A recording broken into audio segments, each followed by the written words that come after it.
Red Hill has always leaked. A classified Navy report in 1982 reported leaks in the fuel lines, and regular leaks for 40 years prior. Since then, the Navy's own data has shown constant, regular fuel leakage and consistent toxins in the soil that far exceed Department of Health safety standards. We're talking about almost 80 years of this pollution. Once residents became aware of the once top-secret facility in the 90s, they've been calling to shut it down, because obviously it's insane to continue this.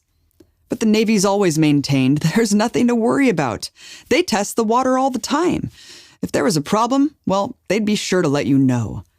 Here's a Navy captain in 2016 responding to all the concerns.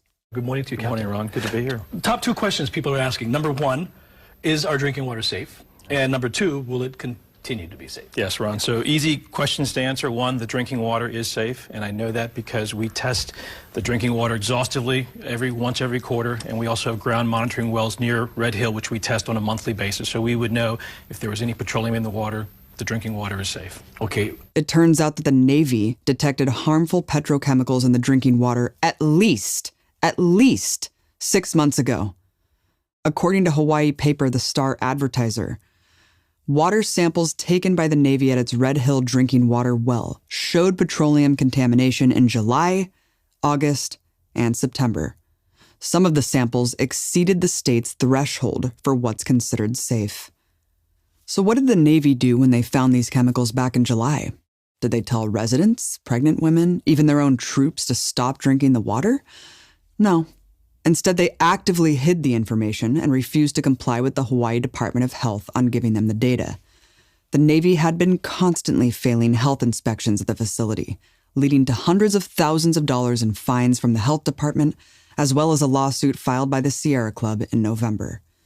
The only reason the Navy finally admitted something was even happening is that the water began to smell and taste like gasoline, and people began showing up at the emergency room with chemical burns in their mouths.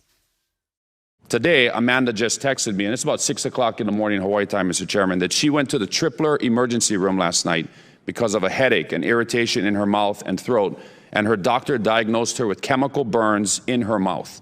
The Navy's response to all of this has been predictable. Cover their own asses by any means necessary. Watch this Navy spokesperson lie to the public. Well, what I would say to that is if you're pregnant, you're concerned, obviously drink water that you feel is safe. No evidence